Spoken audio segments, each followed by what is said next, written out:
Imagine करो, Spiderman दुनिया को बचाते बचाते एक दिन खुद डिसाइड करता है कि उसे मरना होगा। ना किसी विलन ने उसे हराया, ना ही एवेंजर्स उसे बचा पाए, बल्कि एक ऐसी इविल पावर जो इंसान की बॉडी में घुस के उसे कंट्रोल कर लेती है। और सबसे शॉकिंग बात, वो पावर स्पाइडरमैन के अंदर आ चुकी है। तो भाई लोग, स्पाइडरमैन ब्रांड न्यू डे का फुल प्लॉट लीक हो गया है और इसके अंदर इतनी सारी क्रेजी डिटेल्स हैं जिनको सुनने के बाद आपको मजा आ जाएगा। तो देखो, ब्रांड न्यू डे स्टोरी का मेन विलन होगा द जैकल या फिर उसका deadlier version Carrion. Jackal एक जीनियस जेनेटिक साइंटिस्ट है, लेकिन अब उसका बॉडी स्लोली मर रहा है और बचने के लिए उसने बनाया है एक जेनेटिक वायरस। इस वायरस से जो भी इन्फेक्टेड होगा, जैकल उसकी बॉडी को कंट्रोल कर सकता है और ये वायरस एक बॉडी से दूसरी बॉडी में जंप करता है। तो स्पाइडरमैन ब्रांड न्यू डे के ट्रेलर में तब स्पाइडरमैन उस टैंक को खोलता है और उस टाइम पे वहाँ पे कुछ ऑफिसर्स भी होते हैं। तब हमने देखा था कि वो power person to person jump कर रही है और ट्रेलर को देखने के बाद हमें लग रहा था कि इसके पीछे जीन ग्रे का हाथ है, बट इसका रियल मास्टरमाइंड द जैकल है। लेकिन जैकल का फाइनल गोल है एक परमानेंट होस्ट जिसमें वो रह सके और गॉड जैसा पावरफुल बन जाए।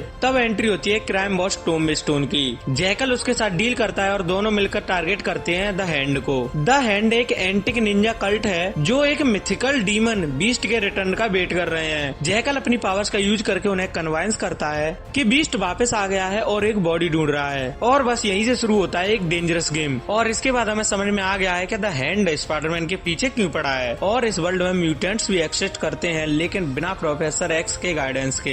और तभी एंट्री होती है जीन ग्रे की। जीन ग्रे की पावर अभी अभी एक्टिवेट हुई है, लेकिन वो अपनी पावर्स को कंट्रोल नहीं कर पा रही है और इसी वजह से लोग उसे एक थ्रेट समझ रहे हैं। बट वो कहते हैं ना, भगवान के घर देर है पर अंधेर नहीं। तभी उसकी हेल्प करता है पनिशर। फ्रैंक कैसल उसे ले जाता है एक गवर्नमेंट कॉन्टेक्ट के पास, विलियम मैटजिगर, जो डिपार्टमेंट ऑफ डैमेज कंट्रोल का हेड है, जो क्लेम करता है कि उन्होंने म्यूटेंट्स पावर सप्रेस करने की टेक्नोलॉजी बना ली है। इसी वजह से पनिशर सोच रहा है कि department of damage control Jean Grey की हेल्प करेगा। बट यहाँ आता है एक big twist. William actually gene को कैप्चर कर लेता है क्योंकि उसे लगता है कि जो स्ट्रेंज पोजीशंस हो रहे हैं वो जीन की वजह से हैं। उसे ये पता नहीं होता कि इन सब के पीछे तो जैकल का हाथ है। इसी दौरान जैकल रुकता नहीं है और वो अपना वायरस कंटिन्यूअसली स्प्रेड करता रहता है और शॉकिंगली एक मूवमेंट पर वो कंट्रोल कर लेता है पनिशर को। लेकिन जीन अपनी मेंटल स्ट्रेंथ से फोर्सफुली उसे बाहर निकाल देती है और यहीं से पता चलता है कि Jean Grey is too powerful to be controlled. लेकिन जैकल फिर भी नहीं रुकता और उसका नेक्स्ट टारगेट होता है ब्रूस बैनर। और इस बार वो सक्सेसफुल हो जाता है और ब्रूस का कंट्रोल चला जाता है और निकलता है हल्क।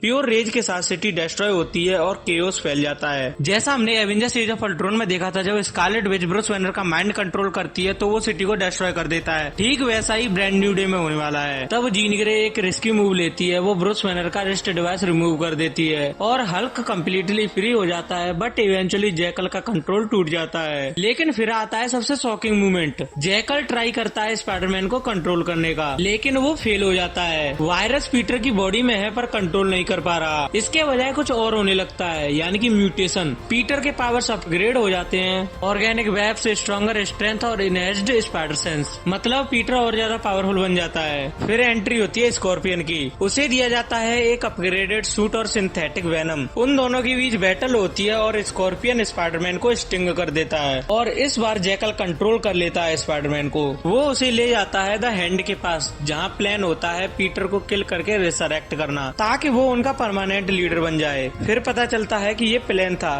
पीटर और जीन ने मिलके एक ट्रैप सेट किया था। जीन अपनी पावर्स से जैकल को सप्रेस कर देती है और उसको पीटर की बॉडी के अंदर ही ट्रैप कर देती है। अब जैकल कहीं और नहीं जा सकता। फाइट के बाद सब कुछ खत्म लगता है, लेकिन तभी टूम स्टोन एक्टिवेट करता है एक kill switch. Virus shut down हो जाता है और पीटर एक डाइंग स्टेट में आ जाता है। जीन फील करती है कि जैकल अभी भी उसके अंदर है और अगर पीटर जिंदा रहा तो जैकल भी जिंदा रहेगा। इसीलिए पीटर पार्कर एक डिसीजन लेता है अपनी लाइफ खत्म करने का। वो जाता है मेरी जेन वॉटसन के पास, सब कन्फेस करता है और लास्ट में वो बैठ जाता है आंट मे की ग्रेव के पास और वेट करता है अपनी डेथ का। ये सिर्फ एक स्पाइडरमैन स्टोरी नहीं है, ये एक सेक्रीफाइस है जहाँ हीरो दुनिया को बचाने के लिए खुद को खत्म कर देता है। अगर तुम इसका पार्ट 2 चाहते हो जहाँ सिम्बियोट उसकी ग्रेव तक पहुँचता है तो लाइक और सब्सक्राइब जरूर करना और कमेंट में बताओ आपके हिसाब से इस स्क्रिप्ट में क्या चेंजिंग होनी चाहिए।